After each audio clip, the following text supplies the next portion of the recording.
Boa noite. Boa Professor noite. Tarek. Tudo bom, doutor? Professor Tarek é o coordenador do curso.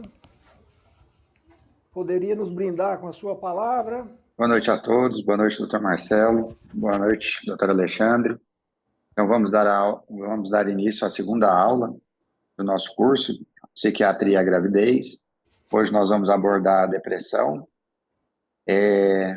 Esse é um curso realizado por 4 entidades. Então, queria agradecer à Associação Médica, ao Dr. Washington Rios, pela disponibilidade do estúdio.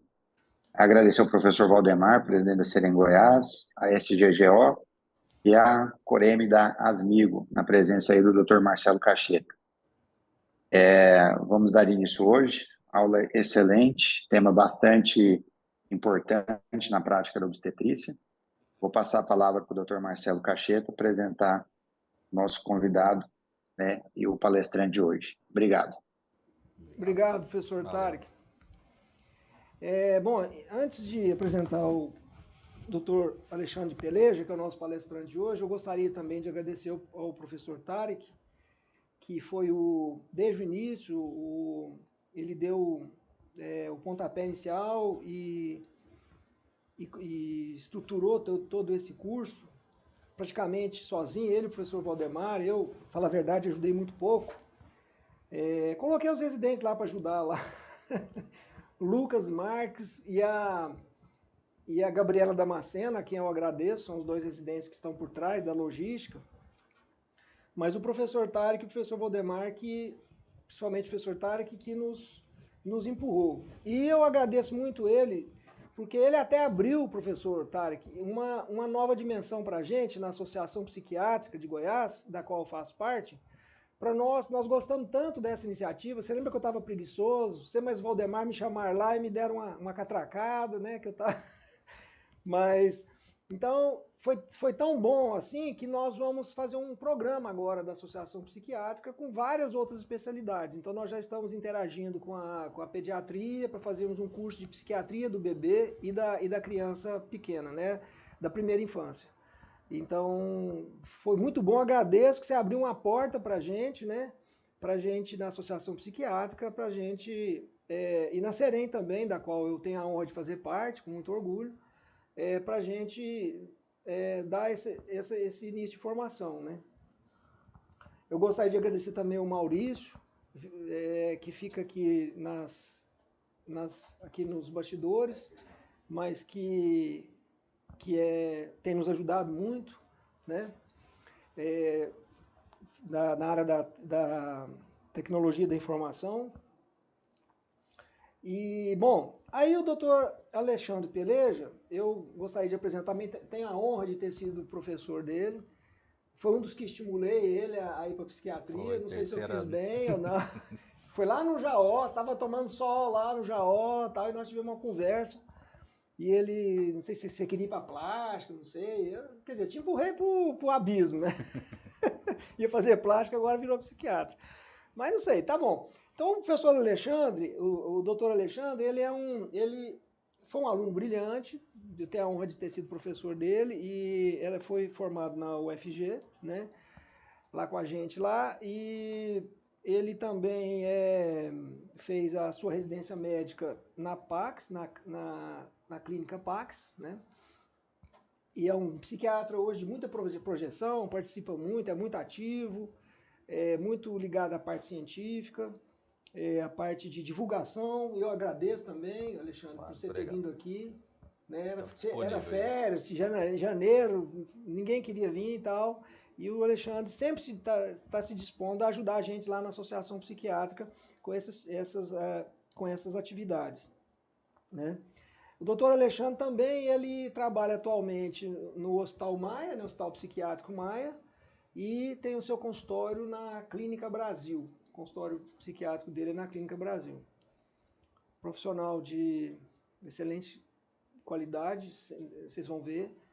Pai de um menininho agora de 10 meses, 9 meses. Menininha, né? De 4 anos. 4 anos, então, parabéns.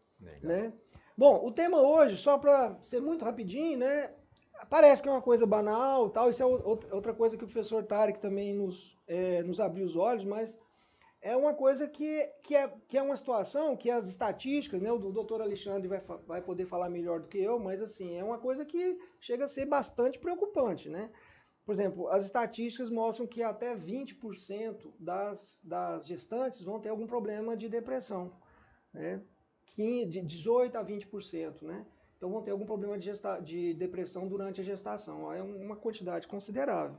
Desses 20% que vão ter problemas, vejam bem, aproximadamente 77% das gestantes param de fazer tratamento durante a gestação. Param de fazer tratamento psiquiátrico. E isso é uma coisa perigosa, né? E pior, desses 77% que param de fazer tratamento, a maioria para por ordem médica ou com apoio do médico. Então, assim, a classe médica, até a classe médica não está muito bem informada sobre esses problemas, né? E uma das consequências que a gente vai ter dessas que param de tomar remédio, de fazer o tratamento, não só o remédio, mas a psicoterapia com o seu psiquiatra, eles aproximadamente 75% vão ter uma recaída, vão ter uma recidiva durante a gestação. É muito grande, né? As que continuam o tratamento, 25% vão recair, vão ter um episódio de recidiva durante a gestação. Mas as que param o seu tratamento vão recidivar em 75%. É uma coisa grave, né? Assim, eu vou deixar o doutor Alexandre escorrer, mas a gente fica assim meio estarrecido. Sobretudo se a gente pensa que a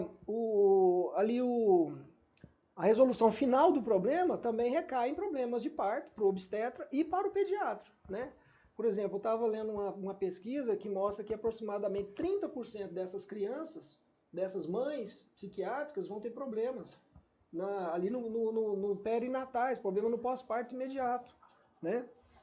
Você provavelmente vai falar, né, da síndrome da abstinência, dos antidepressivos, da irritabilidade ou da hipotonia, ou outros problemas respiratórios, né, que acontece tanto com alguns benzodiazepínicos ou com serotoninérgicos. Então, assim, isso aí vai dar um problema para 30% dessas crianças, dessas mães que estão sob tratamento psiquiátrico. Então, a gente vê aqui que essa interação psiquiatria-obstetra, né, ela é muito mais importante do que a gente pensa assim a primeira vez, tá? Mas desculpa aí mas eu achei bastante estarrecedor esses números e eu gostaria, por isso que eu achei importante dar essa introdução. Mas vamos lá, doutor Alexandre. Maravilha. Bem, vamos lá, gente. Você coloca o slide aí, por favor? Valeu, Maurício. No final, se quiser complementar, tá? Aí a gente abre para pergunta, né? Lá. A gente abre para pergunta, deixa o pessoal perguntar também e tal. Perfeito. Ou criticar, sei lá, qualquer coisa. Fala bem ou mal, mas que fala. Com certeza. Marketing negativo é o melhor que tem, né? Doutor, todo seu. Tá, obrigado. Peraí, foi. Então, tudo bom, gente? Boa noite. Vamos falar aqui sobre a depressão gestacional. Eu sou o Alexandre Peleja. Bom, como eu vou dar uma passada aqui por cima nos critérios de depressão, só para ter uma ideia, para a gente ter uma base em geral, né? Porque eu imagino que todo mundo não seja psiquiatra. Pelo DSM-5, o critério A ele fala o seguinte, ele pega os sintomas da depressão para a gente ter uma ideia como é. Não vou ficar lendo de forma exaustiva, mas é o seguinte, o paciente ele tem que ter sintoma quase todo dia, na maior parte do dia, são 9 sintomas, tem que ter no mínimo 5, tem que durar 2 semanas no mínimo. E a pessoa tem que mudar, né, o padrão de funcionamento, tem que ter o sofrimento importante. E dos 9 critérios, um obrigatoriamente tem que ser ou humor deprimido, ou perda de interesse ou prazer. Então são os 2 primeiros itens aí. O terceiro fala de perda ou ganho de peso, ou alteração do apetite. Hiporexia ou hiperexia, nesse período. A insônia ou hipersonia. Agitação ou retardo psicomotor, que tem que ser observado por terceiros, né? Não pode ser só o relato subjetivo da pessoa. No sexto, a gente tem fadiga ou perda de energia. No sétimo, pode vir inutilidade, culpa excessiva ou inapropriada, que pode chegar a virar delírio.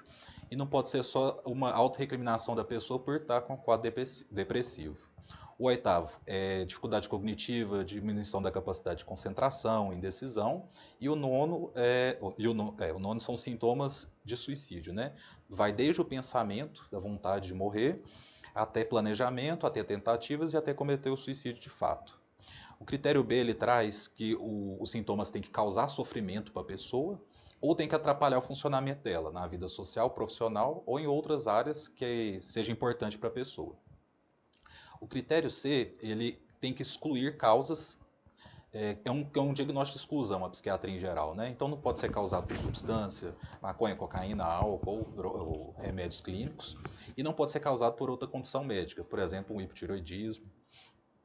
O critério D é para a exclusão de outros quadros psiquiátricos. Então tem transtorno esquizoafetivo, esquizofrenia, transtorno delirante, e por aí vai, outros quadros psicóticos. O critério é, a pessoa nunca pode ter tido um episódio maníaco ou hipomaníaco, para excluir quadro bipolar, considerando que eu estou falando de depressão unipolar aí, né? O transtorno depressivo maior. E em relação à depressão na gestação, que é a depressão gestacional. Bom, a primeira coisa, o nosso objetivo principal é alcançar a estabilidade mental da mãe. Para ela estar bem, qual que é a necessidade de estudo, né? Quando a criança nascer, principalmente no primeiro ano de vida, é a parte que forma o vínculo com a mãe, a estrutura emocional. E a mãe tem que estar bem para receber essa criança.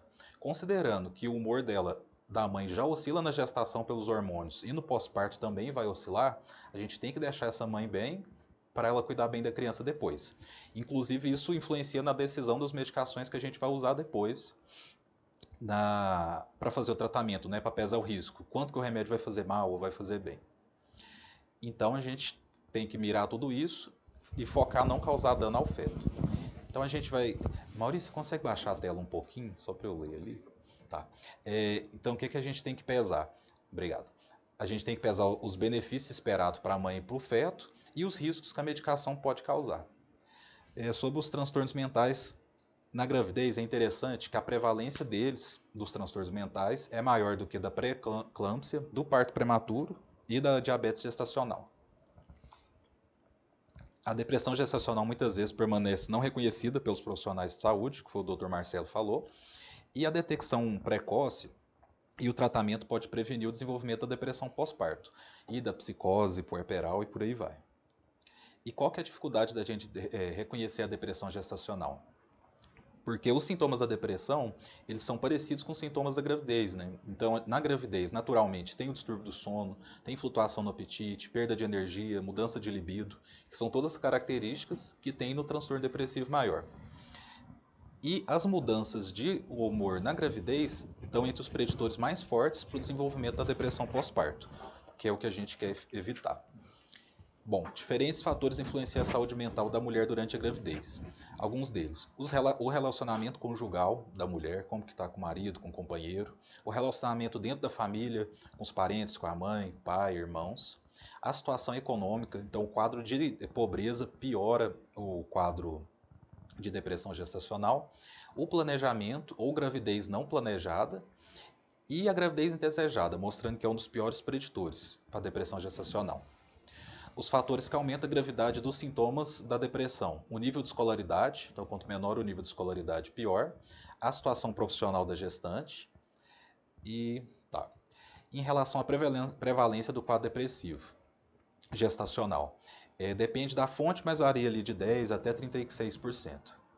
Os pensamentos suicidas em grávida, eles estão relacionados com a idade. Então, geralmente, quanto mais velha a mãe, maior o risco de ideação suicida e tentativas de suicídio. Condição de vida inadequada, com falta de estrutura. Maior número de filhos. Então, quanto maior o número de filhos, maior a ideação suicida. A depressão da gravidez foi vista mais entre gestantes com menor escolaridade e com renda satisfatória, na pobreza, né?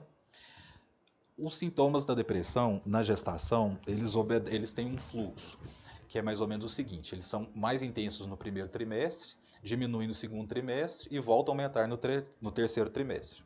É bom para a gente prever ali o planejamento do tratamento, do risco de suicídio, na orientação dos familiares. O estresse relacionado com o parto também é correlacionado com a depressão e piora os sintomas depressivos. E qual que é o tratamento? Eu não vou trazer aqui assim, a listagem das medicações, não. O que eu quis abordar? O planejamento do risco de qual remédio a gente vai escolher, tá? O tratamento assim, da depressão varia de vários medicamentos. Dos antidepressivos, todos apresentam uma eficácia similar. Geralmente a gente começa usando ou inibidor seletivo, vou botar aqui, ou a gente coloca usando os inibidores seletivos, ou os duais, paciente psicotizar, a gente pode usar antipsicótico atípico e por aí vai. Benzo, dá para usar muita coisa, né? Mas, bom, quando começa a tratar, já tem aquele preconceito natural e até compreensível de evitar a medicação. Aqui no Brasil a gente usa muito a classificação do FDA, lá de 1979, que classifica em A, B, C, D e X. Eu vou mostrar mais para frente aí. E a maioria das medicações é classe C, D, algumas X, e isso criou o preconceito, criou esse medo de evitar a medicação e tentar medidas não farmacológicas. Então eu colocava ali na psicoterapia, exercício físico e por aí vai. Bom, é provável que os profissionais de saúde e os pacientes tenham preferência pelos tratamentos não farmacológicos, como eu havia dito. Só que assim, tem vários níveis de evidência mostrando que é vantajoso usar medicação, principalmente para evitar o quadro de depressão pós-parto e psicose puerperal. Em que a gente maneja nosso tratamento? Primeiro, assim, o julgamento clínico do médico, então é fundamental acompanhar, investigar, pegar todos os detalhes, a preferência da paciente, então a gente tem que ouvir ela, né, para ver o que ela deseja, que forma que ela se sente mais confortável, e a estrutura que a gente tem. Então, cada região tem uma de profissionais, de medicamentos e por aí vai. É importante a gente saber que os antidepressivos e os outros, eles atravessam a barreira placentária, e a gente identifica sangue no sangue do cordão umbilical, no líquido amniótico, no soro fetal. E os riscos na gravidez foram adequadamente estabelecidos para apenas alguns medicamentos. Então a gente acaba que fica na dúvida. Na prática a gente fica no escuro, não sabe muito bem o que fazer. Então a gente tem pouca informação na qual basear as avaliações do risco-benefício dos medicamentos. Por quê? A maioria das medicações, os ensaios clínicos são feitos no sexo masculino, para evitar esse risco para o feto, né? Então, naturalmente, a gente já trabalha com falta de dados. E então tem essas preocupações sobre a teratogênese, né? Sobre fazer mal para o feto. E por isso a gente sempre exclui as mulheres. Isso acaba criando uma estratégia clínica frágil e contestável. Por quê? A gente evita o uso racional dos medicamentos psiquiátricos durante a gestação, com essa vontade de garantir uma gravidez livre de risco, né? Mas acaba que a gente não pensa nas complicações que vai ter no futuro, de suicídio da mãe, de uma maternagem mal feita. É importante a gente lembrar que 5,5% dos neonatos podem apresentar malformação congênita, geralmente de etiologia idiopática cromossômica. Então, assim, a mãe entra no consultório, fala, doutor, estou grávida, estou tomando essas medicações, o que eu faço? Naturalmente, ela já tem ali uns 5% de risco de ter malformações por outras causas, né? Então, é bom a gente saber isso e, inclusive, esclarecer a mãe. E quando a gente vai tomar essa tomada de decisão? A gente tem que considerar os desfechos negativos associados à própria depressão gestacional. Então, botar isso na balança também para a gente decidir se usa medicação ou não. E quais são os riscos que a gente tem? Então, eu vou pegar, assim, aqui no Brasil a gente usa muito ainda essa classificação do FDA, que separa em A, B, C, D, X, e ele vê o risco que pode causar. Essa classificação ela é baseada em 3 coisas. Na confiabilidade das documentações, dos estudos do uso das medicações, o risco-benefício de usar na gestante, e ela não leva em consideração o que passa pelo leite materno. É bom a gente lembrar disso. Vou passar por cima aqui, não vou ler, mas só para a gente ter uma ideia. O categoria A seria que é livre, que é tranquilo a gente usar na gestação. E geralmente a gente usa errado, que a gente acha que pode usar sem preocupação nenhuma. Mostra que não tem risco para o feto no primeiro trimestre da gestação. O B, ele mostra que não tem risco em animais. Então, os estudos mostram que o estudo de reprodução animal não conseguiu demonstrar risco para o feto e não existe estudo adequado em humano. Então, não tem problema em animal e não tem estudo em humano. No C, estudo de reprodução animal mostra que tem efeito adverso no feto e não existe estudo adequado nos humanos.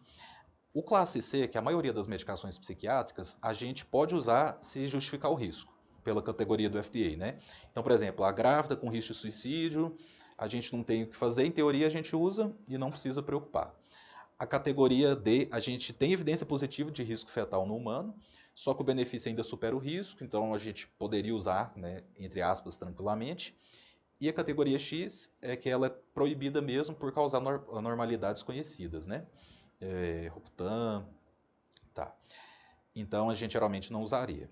Só que como que a gente está fazendo atualmente? Em 2015, o FDA trocou, eles fizeram uma nova reformulação e pegaram novas evidências para dar uma maior segurança. Então eles chamam a regra final de rotulagem para gravidez e lactação, que é a PLLR, e então eles tiraram a categoria da ABCDX. O que eles levam em consideração para criar isso? Na gravidez, incluindo o parto e o trabalho de parto, o registro da exposição na gravidez da medicação, o resumo dos riscos envolvidos e as considerações clínicas da paciente. Envolve a lactação, que na classificação da ABCD não tinha. Resumo de risco e consideração clínica na lactação. E é interessante que eles pegam mulher e homem em potencial reprodutivo, então ali homem e mulher jovem que pode ter filho, e olha a necessidade de realizar o teste de gravidez. Então muitas vezes assim, faz um beta-HCG antes de usar a medicação, recomendações de contracepção e a infertilidade associada à droga. Tá. Em 2009, o Colégio Americano de Obstetrícia e de Psiquiatria, eles criaram um documento que chama Manejando a Depressão na Gravidez, que deu a base do uso das medicações. Então ele tentou atenuar os riscos causados por uma confiança excessiva e simplista na classificação do FDA. Então, para a gente deixar de, não, a classificação remédio A, B, a gente pode usar sem critério nenhum. E aí aqui, pelo que eu olhei, na interface da psiquiatria com a obstetrícia, foi criado o Manual o Manual de Gestação de Alto Risco de 2011, pela Febrasgo. É interessante que o manual fala, ele não substitui a participação do psiquiatra na medida do possível em tomar as decisões, né? Então fala que o obstetra e o psiquiatra têm que trabalhar junto para tomar a decisão do melhor tratamento para o paciente. Ele recomenda referenciar o psiquiatra, referenciar ao médico psiquiatra tem sido conduta sugerida com ênfase, então para criar esse vínculo, essa conexão, e baseado em evidências de melhores desfechos em pacientes de serviços de ginecologia e obstetrícia, quando tem esse vínculo com o psiquiatra. E qual o processo de seleção ou manutenção de antidepressivo na gestação? Já no finalzinho aqui, investigar minuciosamente a história médica da paciente, as respostas que já teve, possivelmente evitar durante a gestação os testes terapêuticos, as substituições ou associações medicamentosas, a gente tentar manter a menor dose possível na gestação, estar atento para a necessidade de reduzir ou aumentar a dose, do tanto que for possível, e intensidade compatível com a farmacocinética do antidepressivo específico. Considerar que a depressão na gestação é o principal fator de risco para a depressão pós-parto, e a redução da dose ou suspensão do antidepressivo próximo ao parto é uma opção que deve ser muito bem analisada, para a gente tentar não descompensar o paciente e causar algum risco. De recomendações finais. Não tem antidepressivo único, que possa ser considerado a melhor opção para todas as grávidas, para a gente usar como uma bala de prata sempre, e não há antidepressivo que seja absolutamente contraindicado. Bom, a gente tem que ter uma conduta individualizada em cada caso, né? Análise minuciosa das particularidades e discernimento rigoroso das melhores evidências disponíveis. E as referências bibliográficas. Obrigado. Foi rápido, hein?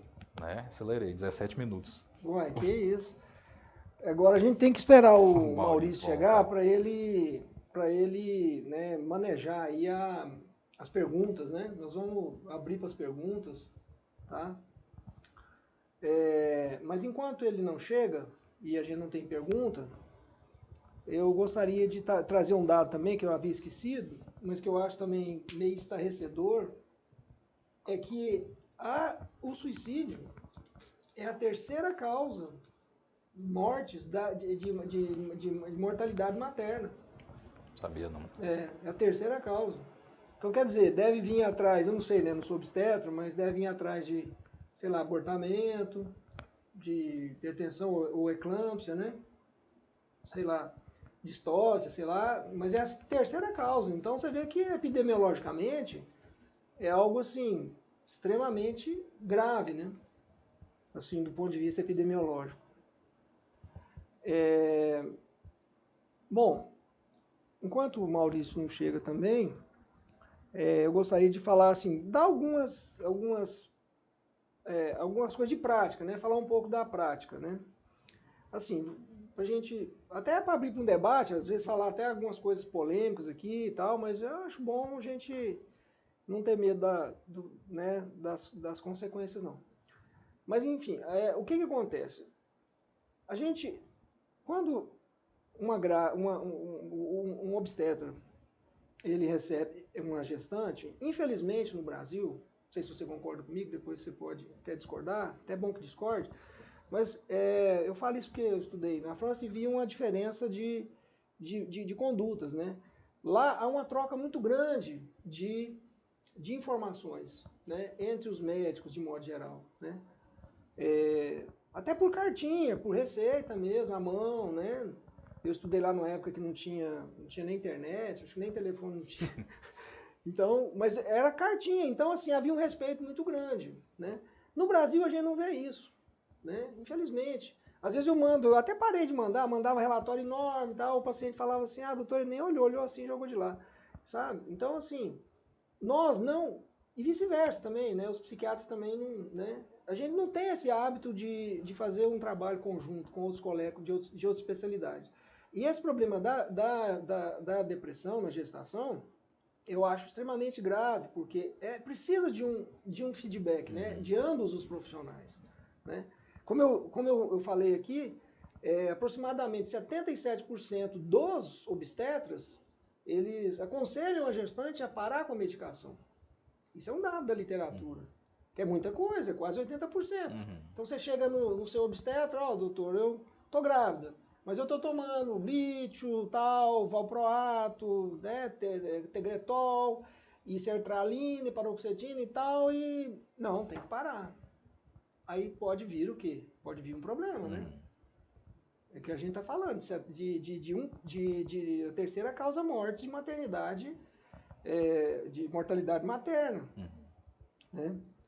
Então, assim, nesse momento eu acho que precisa ter assim, essa coisa, porque assim, essa interligação. Porque uma coisa tudo bem, doutor, eu tô tomando uma paroxetina não sei quanto tempo, não sei o quê, mas eu tô bem, eu fiquei alegre que eu tô grávida, meu marido tá me apoiando, tá, eu tô bem, papapá, tal. Aí o doutor fala, vamos suspender até o terceiro trimestre e tal, o que não é aconselhável, né? O aconselhável é, como você mostrou mesmo, procurar o psiquiatra, né? Conversar com o psiquiatra e tal, ou ligar e tal, né? Enfim. Hoje tem Zap, essas coisas tudo é fácil, né? Para debater isso, né? Mas tudo bem, resolvi tirar, tal, né? Quer dizer, se for uma depressão unipolar, né, ou só ansiedade, ainda vai. Ou se for, por exemplo, uma fluoxetina, que dura muito tempo, né? A mãe pode ficar bem, né? Assim, entre aspas. Pode ser. Mas, e se for, né, e se ela tiver, por exemplo, uma reação de abstinência retirada do serotoninérgico, que é grave, que pode ser grave, né? Inclusive com suicidabilidade, com sintomas físicos, né? Parece coriza, dá aquela síndrome da gripal, né? O paciente tem febre, pode ter dores e tal, simular uma infecção, já é um problema. Ou se não, se o paciente... Aí você vai vendo as questões lá, Maurício, porque o Peleja já terminou. Precoce aqui. Aí se é um problema de um serotoninérgico, beleza, né? Assim, às vezes não dá muito repercussão, apesar de que, como eu também falei, 75% vão recidivar. Você tirou a medicação, 75% vai recidivar durante a gestação, né? Tá, mas vamos supor que é uma coisa leve. Agora, se chega lá tomando um lítio, né? Tomando um valproato, ou tomando um antipsicótico, já se pressupõe que é uma doença grave, né? Aí não tem jeito, tem que chamar o psiquiatra mesmo, porque vai dar problema, né? Aí se você for um psiquiatra muito consciencioso e tal, você pode até mexer, por exemplo. Aí se o gineco fala, não sei o quê, vai dar Epstein, né? A malformação de Epstein. Apesar de que Epstein, com lítio, é 0,05% da população de uma malformação que atinge 0,12% da população. Então é muito pequena, mas vamos supor que, não, vai dar Epstein, vai dar uma formação cardíaca de Epstein com lítio. Se o psiquiatra falar, não, tá desesperado e tal, vamos esperar, vamos tirar esse lítio aqui durante os 3 meses, porque o lítio ele dura muito, né? Quando o lítio pega, né? Certo? Quando o lítio, a paciente, vamos supor, está equilibrada, eutímica, e o lítio já deu aquela pega dele, que geralmente são 6 meses, mas ela está bem consolidada, às vezes você tira o lítio, né? Pode tirar nesses meses críticos, né? E ela vai pipocar mais para frente, mas ela vai pipocar depois do primeiro trimestre, né? Onde a teratogenia de Epstein já foi reduzida. Então você já pode entrar de novo com ele, se for uma situação que não tem recurso, porque muitas vezes não tem recurso. Porque, gente, falar uma coisa para vocês, às vezes vocês são de outra especialidade, vocês não entendem. Mas na psiquiatria, a gente é muito pobre de recursos. A gente é muito pobre, a gente não é igual assim vocês aí que lida com não sei quantos antibióticos, não sei quantos antipertensivos. Não, nós não temos nada, ainda mais no Brasil, que o Brasil tá mandando tudo embora, os remédios, tá acabando tudo, Meleril, Atensina, tá acabando tudo, aí Orap, daqui uns dias não vai ter nem Aldol mais pra galera, entendeu? Aliás, o Aldol injetável acabou, né? A gente sofre nos hospitais aí sem Aldol injetável. Então, quer dizer, a gente não tem muita coisa para fazer. Então, muitas vezes é fundamental, não tem como ficar sem lítio. Né? Agora, tem aqueles casos escandalosos que você tem que ficar sem, por exemplo, o proato, que vai dar uma formação de tubo neural, tal. Tudo bem que também não é aquela coisa, é 0 alguma coisa por cento. Né? Eu mesmo, em 42 anos de psiquiatria, graças a Deus, eu nunca tive nenhuma má formação, nem cardíaca, nem tubo neural, nem nada. Né? Para o pessoal achar que também, nossa, meu Deus, vai dar teratogenia. Eu nunca tive, graças a Deus. Né? Agora, já tive muito o quê? Suicídio durante a gestação, né? Infanticídio, né? Então, agora, nesses casos já tem que recorrer ao psiquiatra, né? Porque nem tudo são flores, nem tudo é depressão unipolar, ansiedade leve, que dá para você ficar sem um serotoninérgico durante aqueles 3 primeiros meses, ou que dá para você, lá no final da gestação, você tirar também aquele serotoninérgico no diazinho ali, 1 dia, 2 antes, para a criança não nascer com aquela síndrome de abstinência, mas logo depois você tem que retornar, porque senão vai dar depressão pós-parto, né? Então tem que saber manejar isso aí. Mas aí, Maurício, eu queria deixar para a gente responder as questões. Já está aí? Já tá aqui. Porque é você que vai manejar para a gente. Certo. Maurício Vigiano, é o homem que vigia. Então aí, fala aí, Maurício, o que tem aí para nós, pro Peleja, pro doutor? Quais os antidepressivos que, na sua experiência, são mais utilizados e com menos efeitos colaterais? Tá, eu vou falar, quiser me complementar, vontade Não, aí, por favor. que isso, eu falei demais, você me desculpa aí, Imagina. mas é porque eu não tinha, o Maurício deixou nós aqui, aí eu tinha que encher a linguiça, né? Você tem de psiquiatria, eu tenho de vida, então... Bom, vamos lá, quais antidepressivos? Gente, geralmente seletivo, as evidências, assim, a gente fica meio no ar, sabe? Mas sertralina, paroxetina, citalopram, e geralmente são inibidor seletivo mesmo, que eu vejo, né? O pessoal, assim, ginecologista tem mais segurança em usar. Já ouvi até ginecologista falando assim, não, minha esposa gestante tomava sertralina, citalopram, pode usar sem medo. Que de vez em quando eu pergunto o que eles acham, né? Você falou alguma coisa? Bom, eu talvez pudesse detalhar um pouco mais, né? Assim, eu vou fazer um pouco o papel do advogado do diabo, né? Assim, vou falar algumas coisas. Então, assim, bom, há evidências, gente, né, de alguns problemas, né, por exemplo, o serotoninérgico, né? Porque hoje em dia quase não se usa tricíclico mais. Tricíclico hoje, você também me corrige se eu estiver errado, o tricíclico hoje a gente usa mais para aquelas depressões muito melancólicas, graves, né, hospitalizadas, né? Então a gente não usa. Então vamos falar de serotoninérgico. Quando falar de antidepressivo, a gente vai falar de serotoninérgico. Bom, o serotoninérgico tem as suas vantagens e desvantagens. Por exemplo, a paroxetina, estatisticamente, ela é a mais usada na gestação. Porém, né, surgiram aí rumores aí, né, de problemas com ela, né? Problemas de natureza teratológica, de modo que chegaram a botar ela até na D, até na classificação D. Então, assim, mas depois tiraram de novo, disseram que não tinha tanto problema assim, né? Mas tem esse rumorzinho. A sertralina, como você mesmo falou, ela é a mais, assim, vamos dizer, é a menos problemática em termos de problemas, né? A fluoxetina também, ela tem um problema porque mesmo se você fizer aquele desmame no final da gestação, lá no último trimestre, nos últimos dias lá do trabalho de parto, não vai adiantar, a criança pode nascer com alguns problemas de abstinência, ou tremores, ou irritabilidade, choro, dificuldade de deglutição. por questão da vida média dela, que é muito grande, né? Você fluoxetina, ela vai durar semanas, né? 10 dias, 15 dias no feto, no bebê, e pode dar repercussão para ele no pós-parto, né? Tem que tomar cuidado com a fluoxetina, com os serotoninérgicos, de um modo geral, no trabalho de parto, porque eles, e sobretudo o valproato e também a carbamazepina, eles vão mexer com coagulação, né?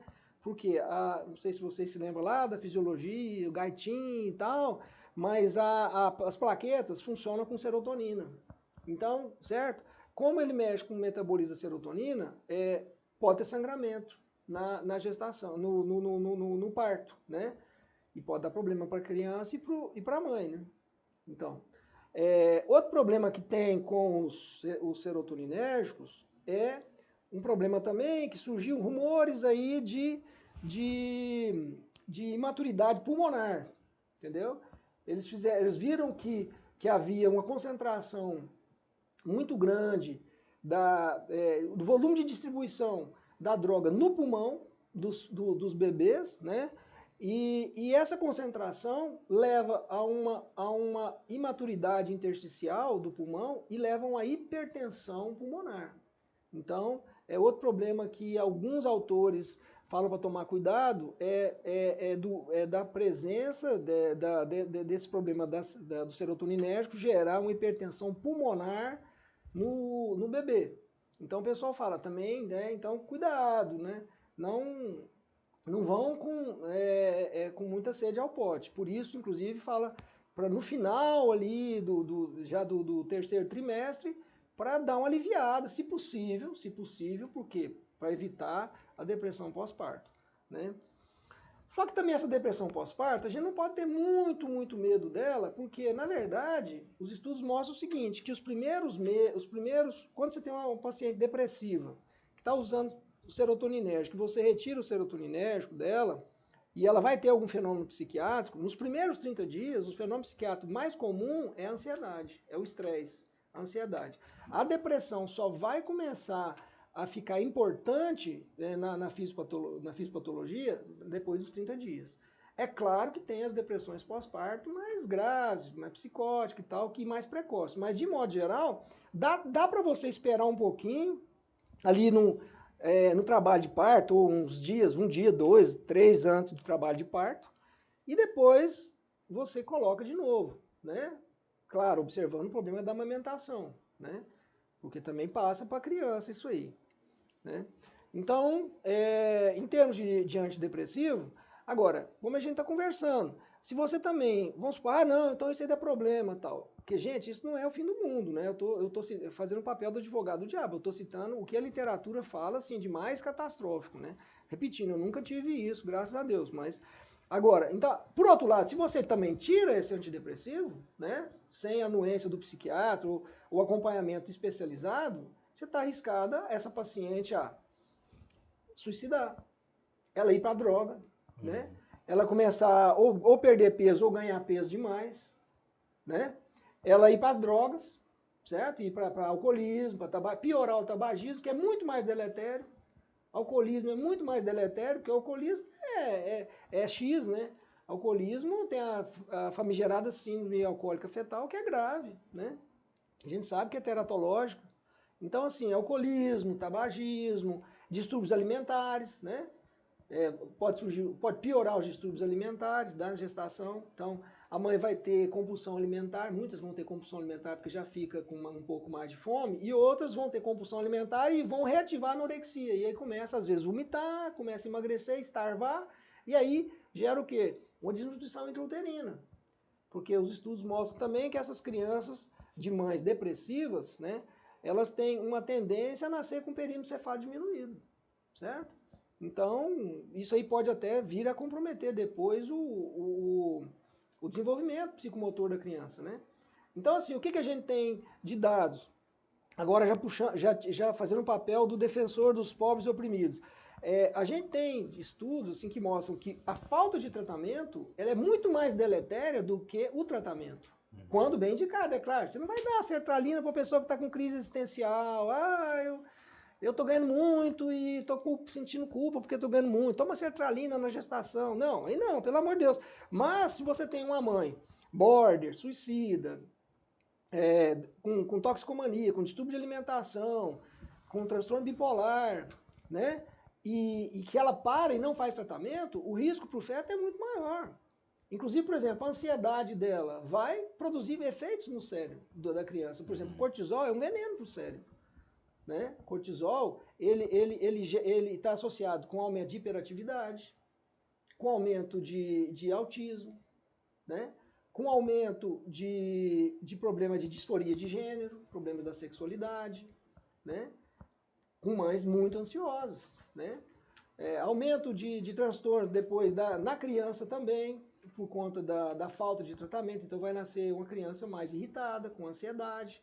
Então é bem mais deletério para a criança, a mãe com a saúde mental comprometida, do que uma mãe que usou medicação, que tudo bem, né? A gente não pode também dizer, pode usar sem problema, né? Mas a gente tem recursos, por exemplo, a quetiapina, né? Entre os antipsicóticos, ela é bem segura, né? Os antipsicóticos mais... a gente não falou aqui, vai falar talvez depois na aula de psicose pós-parto, mas os antipsicóticos, como você falou também, a gente usa muito hoje em transtorno de humor, os antipsicóticos, mas os antipsicóticos, por exemplo, os típicos, mais incisivos, também pode ser usado, sem muito problema, clorpromazina pode ser usado, né? Enfim, você tem muito recurso, né? Se você não pode usar valproato, é claro, é proibido, né? Não é indicado, nem o tegretol, porque baixa ácido fólico, tudo, mas você pode usar outros recursos, né? Por exemplo, uma ansiedade avassaladora, você pode usar uma buspirona, né? Que é menos deletério. Até um benzo também, que não é indicado, então não deve se usar, sobretudo clonazepam, né? Porque pode dar problemas respiratórios no neonato, né? Mas durante algum tempo você é melhor do que valproato, é melhor do que tegretol, né? Que aí vai abrir o tubo neural da notocorda lá da criança e ela vai ter problemas no tubo neural e etc, né? Como o valproato pode fazer. Então, nuanceado, é um assunto complexo e que requer um atendimento especializado, geralmente do psiquiatra e do obstetra, né? Tem mais algum aí? Temos várias. A Ana Clara Chaves, ela perguntou se poderia comentar um pouco mais sobre sintomas depressivos na gestação. Manda bala aí. Pelo que eu sei, assim, de fenomenologia, não muda muito dos sintomas fora da gestação, não. Tem alguma coisa? Eu não entendi muito o que ela quis dizer. A gestação é uma grave tendo a pessoa estado depressivo? Ou ela ajuda a tirar a pessoa desse estado? Bom, o Maurício, tá vendo, ó? Ele é vigiando, tá vendo? Ele tá ali na TI, mas ele é de sangue obstétrico, né? Por isso que ele tá apertando a gente aqui. Beleza, Maurício. Bom, eu não sei se você viu alguma pergunta, mas enfim. O que acontece? É uma faca de dois gumes, tá? Por exemplo, se você tem uma paciente que está ansiosa ou depressiva e tal, mas que ela é bem casada, como o Peleja mesmo mostrou aqui na apresentação dele. Ela é bem casada, tem um marido ali que apoia, a gravidez é desejada, né? A patologia dela é uma depressão unipolar, ou é um transtorno de ansiedade, né? Vamos dizer, coisas mais leves, né? A gestação pode ter um fator de melhora, certo? Porque é muito comum, inclusive, o bem-estar da gestante. As gestantes, elas reportam isso, porque há modificações no cortisol, há modificações na progesterona, a pregnadiona, no estrogênio, e essas modificações, para grande parte das mulheres, são antidepressivas, certo? São antidepressivas, essas modificações. Né? Então, quanto mais leve a depressão e quanto menos fatores psicossociais, né, da depressão, por exemplo, o marido apoia, a gestação é querida, a mãe tá naquele, o casal tá naquela, né, esperança, vai melhorar a nossa vida e tal, vai vir um nenê, Aí o prognóstico é bom, melhora. Então, respondendo a pergunta, melhora. Mas peguemos uma mãe, né, no polo oposto, que é uma mãe que não é só uma depressão unipolar, que não só é um transtorno de ansiedade, que é uma mãe que tem características borderlines ou bipolar, que já tentou suicídio, certo? Uma mãe que está sozinha, que é mãe solteira, ou que a gestação foi indesejada, né? Uso de substância. Uso de substâncias, né? Uma mãe que está ali muito estressada, e que já teve episódios anteriores, né? De borderline, transtorno de personalidade, certo? E episódios ou bipolares, aí vai ser ruim para ela. Aí vai ser ruim. Aí essas modificações hormonais, essas oscilações hormonais, muitas vezes podem piorar o quadro tímico dela. Então isso aí tem estudos que mostram, como o João Peleja também já falou, a partir do meio da gestação para frente, podem advir, justamente que é a fase que os hormônios começam a, vamos dizer, bagunçar mais, sobe mais, e depois lá no final desce, né, catastroficamente. Aí nesse última metade da gestação, aí os sintomas podem, eles podem se agravar. Então aí ele vai se agravar, né? Tem uma pergunta aqui, ó, achei bem interessante, do João Paulo Campos Barbosa. Em caso de gestante com quadro de depressão maior e transtorno do sono, a trazodona ou a mirtazapina podem ser opções seguras? Então tá. A sertralina, né? Entre os seletivos. Olha assim, ó, de experiência, toda vez que eu pego a medicação, eu vou lá olhar a classificação da gestação lá na bula, né? Usando a classificação do FDA varia, então tem bulas que trazem C, tem bulas que trazem T, fica ali entre elas. Pelo que eu entendo, assim, a segurança dos dois é bem parecida, tá? E não pode dizer que um é mais seguro que o outro, não. Aquela coisa que o doutor falou, o doutor Marcelo, geralmente evitar o primeiro trimestre, se o paciente for relativamente estável, né? Mas é isso. Não, só para para falar, por favor, doutor. também é uma questão também complexa, assim, que exige alguns nuances, né? O que acontece, né? A literatura diz que na gestação não é bom a gente usar medicações que têm efeito anticolinérgico, antihistaminérgico, antihistaminérgico e noradrenérgico. Então, não é bom usar dual, certo? E ali ele já coloca um dual, que é a mirtazapina, né? E que também tem muito efeito anticolinérgico e antihistaminérgico. E então assim, então não é uma boa você usar, por exemplo, de preferência uma mirtazapina para insônia, né? A trazodona ela é um antidepressivo que também tem ações antihistaminérgicas, né? Então a gente sabe que os antihistamínicos, muitos deles são até perigosos. Por exemplo, a difenidramina, ela é classe C para D, né? A prometazina não, é mais segura. Se você quiser até usar a prometazina como hipnótico, você pode usar, ela é mais segura.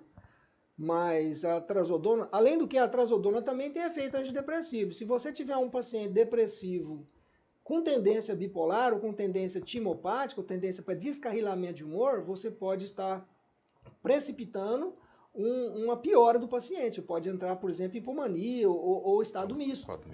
Estado misto, porque vai jogar o paciente em estado misto. Então, não são boas opções. Ele deu 3 opções, né? Trazodona, mirtazapina, sertralina. A sertralina, né? É melhor, com certeza, né? E mesmo assim, a trazodona para fazer efeito antidepressivo, se não fosse bipolar, é 300 mg para cima, né? Então já dose mais alta e tudo. Mas assim, de experiência própria, e num artigo que saiu agora recentemente, lá não sei de onde que é esse artigo mais, mas tô velho, não lembro de mais onde, mas o que eles falam, né? Que, primeiro, isso a minha experiência também, ela corrobora. Em pacientes muito predispostos, né, tá arriscado ela não ter aquela coisinha bonitinha de até 150, ela é hipnótica, e depois começa a ficar antidepressiva. Não tem muito isso. Tem paciente, já peguei paciente ativado.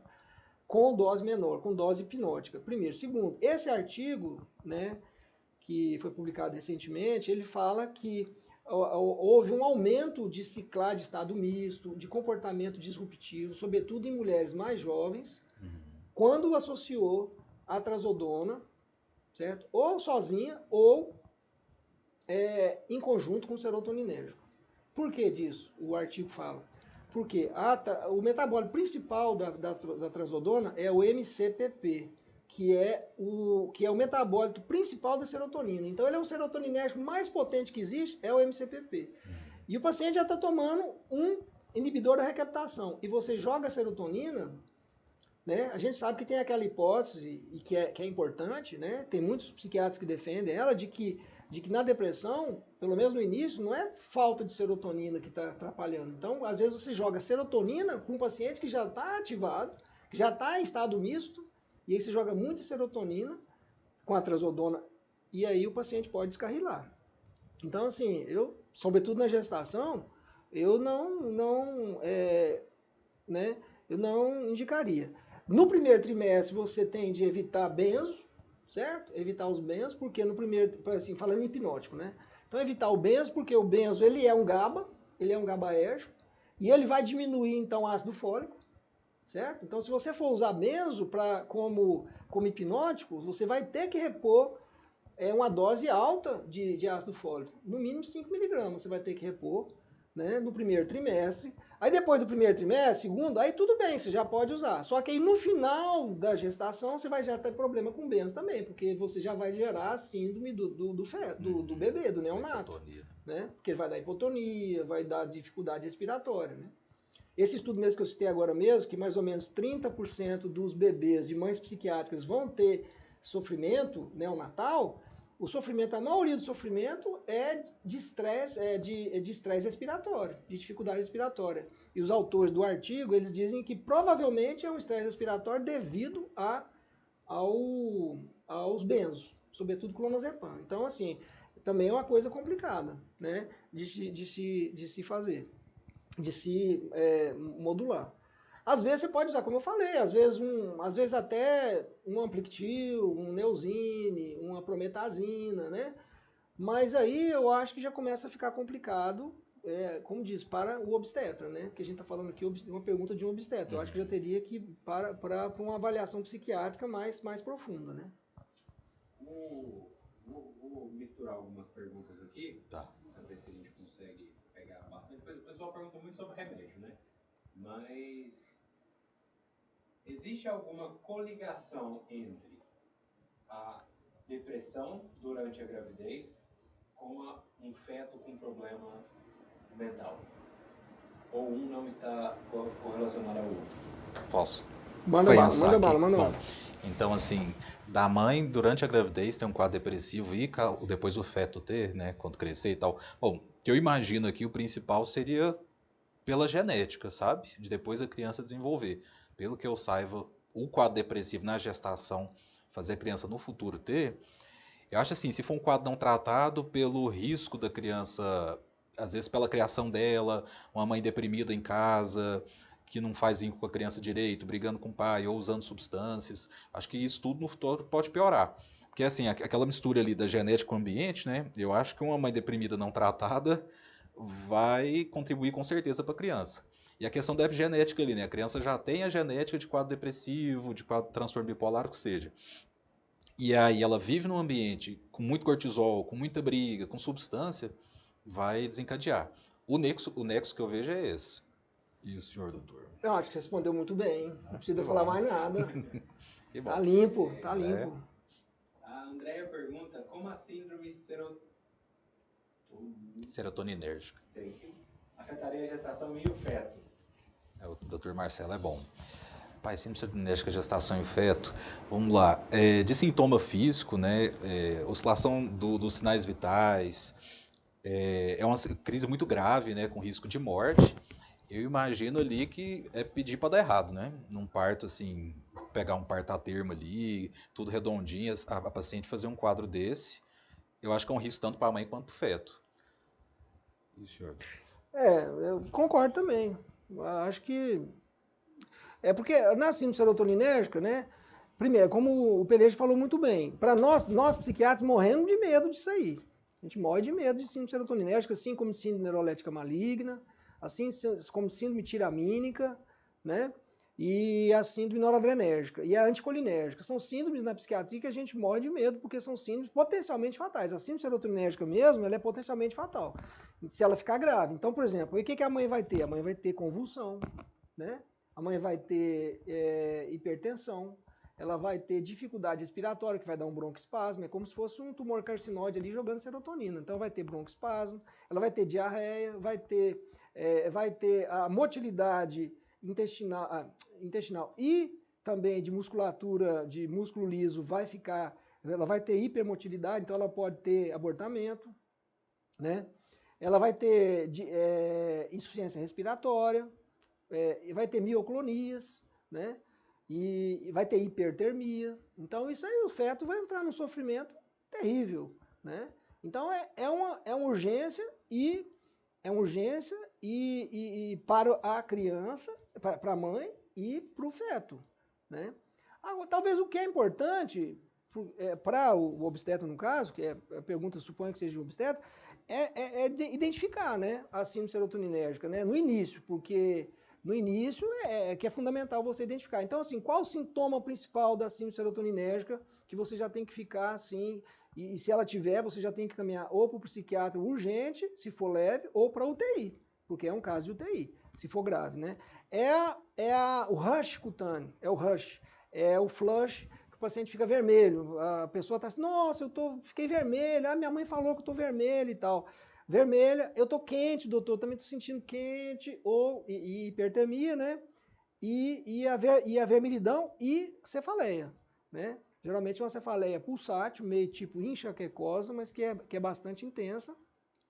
Aí depois vai agravando, se você não trata, não corrige, né? Aí vai tendo mioclonias, aí vem convulsão, aí vem hipertonia, né? E etc. Aí fica grave, né? Agora uma de prática no dia a dia. A Ana Clara Chaves pergunta se costumam direcionar as gestantes para o tratamento específico com psicologia perinatal ou indicam sempre a psicoterapia convencional? Olha, essa eu vou responder porque eu faço formação, né? Eu trabalho com formação de psiquiatras, né? Nosso serviço é um serviço, nós temos uma residência. E eu diria o seguinte, então esse é um ponto-chave para mim, é o seguinte, na psiquiatria, ela tem que ter psicoterapia, numa boa psiquiatria, ela tem que ter psicoterapia. Então, normalmente, no nosso serviço ou na nossa formação, nós instamos o psiquiatra a fazer psicoterapia, né? Então, para nós é muito importante, sobretudo para esses casos que não são graves, né? Vamos supor, aqueles casos de psicose, bipolar, borderline, mas naqueles casos, vamos dizer, mais neuróticos, mais de ansiedade, mais de depressão, né? Então, claro, se o psiquiatra não maneja bem, psicoterapia, encaminha, mas nós, particularmente, no nosso serviço, nós temos muito empenho em fazer essa psicoterapia, né? Porque para nós é parte fundamental da psiquiatria a psicoterapia.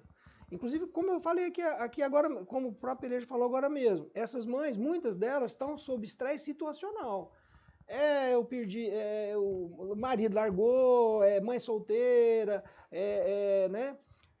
E esses fatores, vamos dizer, psicossociais, né?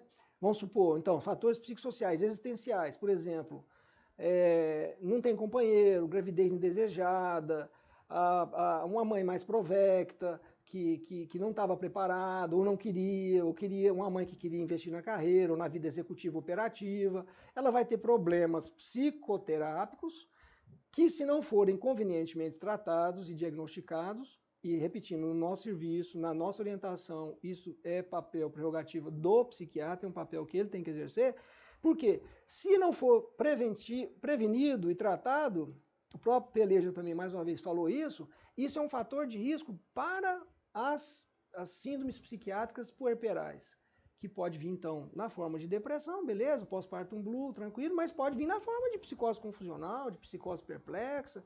Então, a gente pelo menos no nosso serviço, e na psiquiatria, onde eu fui formado, que é a psiquiatria mais do Rio Grande do Sul e mais francesa, a gente não separa essa questão, isso aqui é psicológico, isso aqui é biológico, é cerebral. Inclusive porque é impossível fazer isso. Ninguém até hoje fez isso. Nem os caras que são muito mais inteligentes que nós, como por exemplo Spinoza, jogou a toalha. Ele falou, não, gente, isso aqui eu não sei mexer. Eu não sei onde que termina o corpo, onde que termina a alma e começa o corpo. Eu não sei. Então, nós, no nosso serviço, nós instamos, né, os psiquiatras a tomarem essa atitude psicoterápica. Para nós isso é fundamental. Não é aquela psiquiatria de remédio, né? Mas é uma psiquiatria onde a gente vê todas essas dimensões aí, tanto psicológica, social, familiar, e também biológica e até obstétrica, né? Muitas vezes o bom psiquiatra, ele é médico, então ele tem que entender das questões obstétricas, né? Por exemplo, às vezes uma paciente tomando propanolol, né?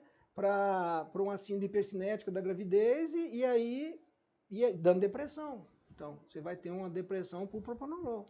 Então, a gente tem que ser médico, mas a psiquiatria ela se caracteriza por isso, não só uma medicina física, né, mas também uma medicina psicológica. Bom, ótimo. Podemos encerrar, doutor. Manda mais uma para terminar aqui, para acabar com o pelejo aqui, para destruir. Bom, doutor, quais são os desafios específicos enfrentados por mulheres de diferentes origens culturais no contexto da saúde mental perinatal? Tá, repete para mim, por favor. Claro. Os desafios específicos enfrentados por mulheres de diferentes origens culturais no contexto da saúde mental perinatal. Então, o senhor foi lá, atendeu uma paciente asiática, às vezes que tem uma cultura diferente, tenta introduzir uma medicação, não bate no sociocultural dela. Tá. Qual o passo? Tá, deixa eu pensar aqui. Bom, assim, o que eu consigo pensar só é que, dependendo da cultura do paciente, tem diferentes manifestações psiquiátricas, né? Então, um risco de suicídio maior em japoneses, essa psiquiatria transcultural, né? Agora, não sei o que falar não, doutor, me ajuda aí. Eu também não sei não. O Maurício Vigiano aí é que fez uma pergunta, né? Além de obstetra, psiquiatra tá botando a gente na parede. Eu não sei, eu não vou te responder o negócio que eu não sei. Fica aberto, então. Fica aberto. Você sabe mais do que eu. Você falou mais do que eu. Eu nem sabia desse negócio do japonês aí que você tá contando. O Maurício sabe porque a mulher, parece que a esposa dele é japonesa, né? Não, pelo menos eu vi na sua foto aí. Exatamente. Casamento intercultural. É isso. É isso. Perfeito. Obrigado Então, a todos, obrigado, ao doutor. Maurício, ao Peleja, principalmente, que deixou sua família, seus dois meninos, né, que você já tem, e a sua esposa, que eu chamava de ucraniana, porque parece ucraniana. Parece. Né? Então agradeço o Peleja, que largou sua família e veio nos brindar com a sua excelente performance e tal, o Maurício, e mais uma vez o professor Tarek, e a MG, né, que nos cedeu o espaço.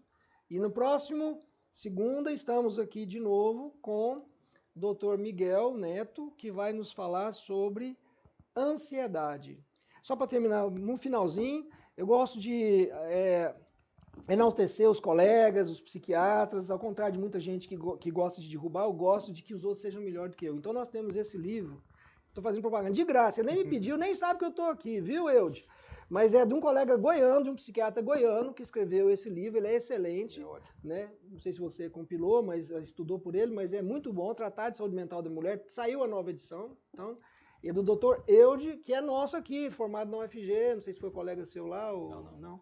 Mas o doutor Eude foi aluno meu da histologia, quando eu dava aula de histologia, e hoje é um brilhante psiquiatra, inclusive com notoriedade nacional, né? E esse livro é um livro hoje de referência, junto com o professor Joel Renault, lá da USP.